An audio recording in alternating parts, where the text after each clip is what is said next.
मैं फिर कह रहा हूं कि अगर आपने लंबा इंतजार किया, जो कह रहे हैं ना कि 6 महीने बाद भी इंतजार करोगे तो न्याय मिलेगा, रविंद्र फौजी कह रहा है कि अगर आपके इंतजार की घड़ियां जैसे जैसे दूर जा रही है ना, वैसे वैसे समझना कि आपके हाथ से जीती हुई बाजी फिसल रही है।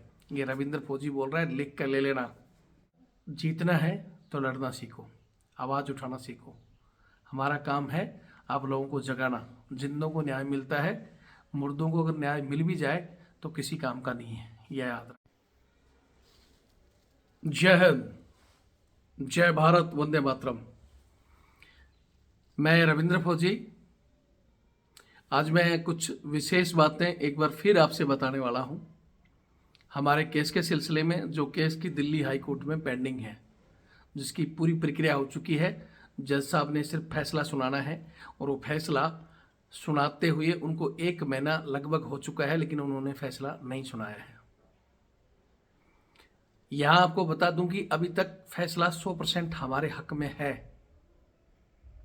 Air force joining, army exam, air force का रुका हुआ रिजल्ट और उम्र सीमा में जो छूट के मुद्दे हैं, वो सब हमारे हक में है। और अगर जज साहब को न्याय करना है तो फैसला जल्दी सुनाना चाहिए। इसी विषय पर मैंने आप लोगों को एक वीडियो के द्वारा अवगत कराया था कि हमें क्या करना चाहिए। एक तरफ तो कहा था कि इंतजार करना है तो बताओ कितना इंतजार करें, और अगर दूसरी तरफ कहा था कि इंतजार नहीं करना, कुछ करने का विचार है तो वो लोग बताओ। तो हमारे कुछ एक साथी तो कह रहे हैं कि भाई इंतजार कर लो।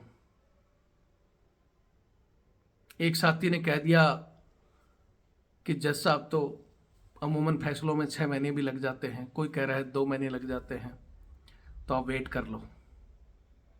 तो कितने लोग हैं ये चाहते हैं कि वेट किया जाए, इंतजार। और इंतजार कितना भाई, हफ्ते का, 2 हफ्ते का, महीने का, जो हम कर चुके हैं। अब 1.5 महीने, 2 महीने, 6 महीने या साल भर, कितना इंतजार करना चाहते हो? इंतजार ही करना है तो वही जज के हाथ में। तो ऐसा भी था कि इलाहाबाद का एक फैसला साल, 1.5 साल तक नहीं आया, तो करते रहो इंतजार। भाई जिन लोगों को इंतजार करना है वो हमारी तरफ से इंतजार करते रहें, लेकिन रविंद्र फौजी का विचार है कि फैसला जल्दी आए और हमारे पक्ष में ही आए। इसके लिए हमें कुछ करना होगा। अगर आप हमारे साथ हो और कुछ करने के विचार में हो, तो उसके लिए मैंने कहा था कि भाई सबसे ज़रूरत आती है फंड की। तो सबसे पहले तो मैं आज फिर मेरा नंबर दे रहा हूँ, यही मेरा नंबर 8290354513। ये फ़ोनपे और पेटीएम से जुड़ा हुआ है। जो लोग चाहते हैं कि फैसला हमारे हक में आए और जल्दी आए, तो भैया आप सभी लोग इस नंबर के माध्यम से आप भी अपना फ़र्ज अदा करें और थोड़ा थोड़ा सहयोग करें। ठीक है, लड़ाई जय हिंद लिखने से या हम आपके साथ हैं लिखने से ही नहीं जीती जाती, उसके लिए कुछ करना भी पड़ता है। ठीक है, जिन लोगों के पास फ़ोन पे और पेटीएम नहीं है, और जो लोग कहते हैं कि सर हम तो ये नहीं गूगल पे चलाते हैं, तो ये मेरा भैया बार कोड है, आप इस बार के माध्यम से भी पेमेंट कर सकते हो। गूगल पे से भी मेरे पास आ जाएगा बार स्कैन करके।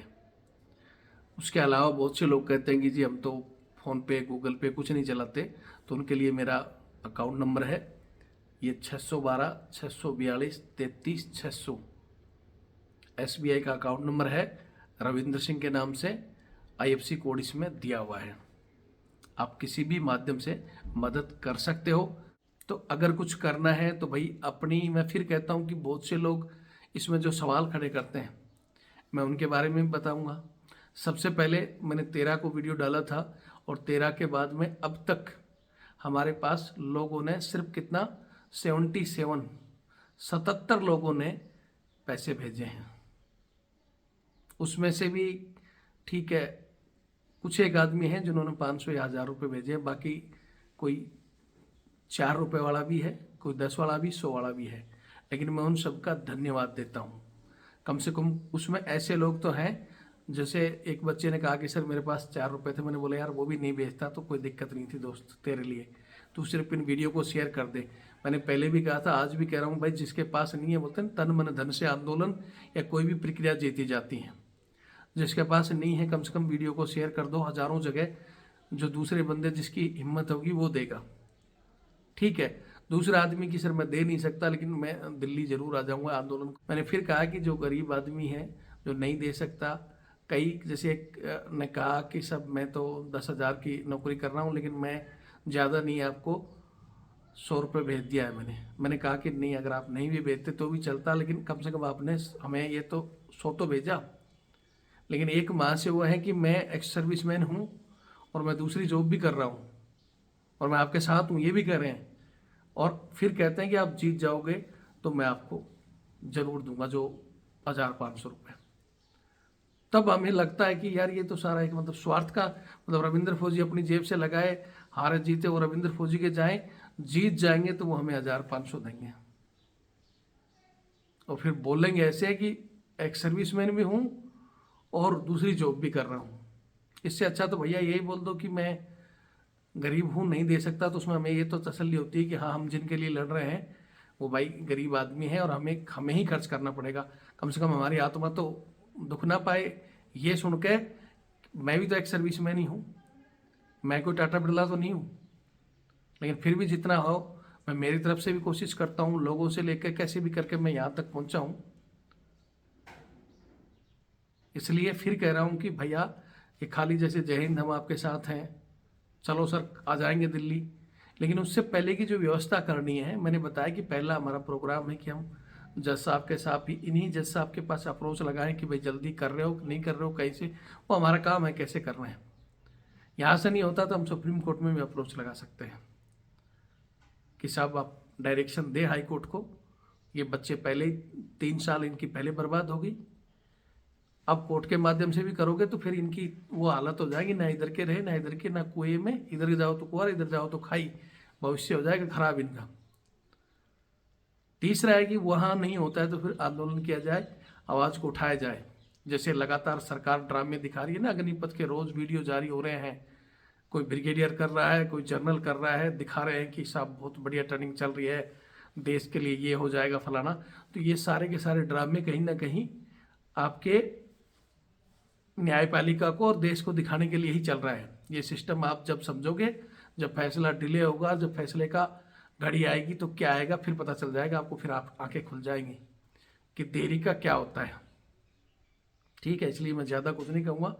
अब आप लोगों की जो इच्छा है, आप लोगों की समझ है, मैंने कहा था कि सोमवार का हम वेट करेंगे, सोमवार को फिर हम पूरा रिजल्ट निकाल के कि भाई कितने लोग तो साथ हैं ये करने के लिए, कितने लोग, और हम भाई 16 को इंतज़ार करें, 17 को करें, 1 वीक करें या कुछ करें, वो सब आप लोगों की चीज़ों पर ही निर्धारित होंगी। मैं फिर कह रहा हूँ, बाकी वीडियो को देखें, शेयर करें, और भैया जीतना है तो लड़ना सीखो, आवाज़ उठाना सीखो।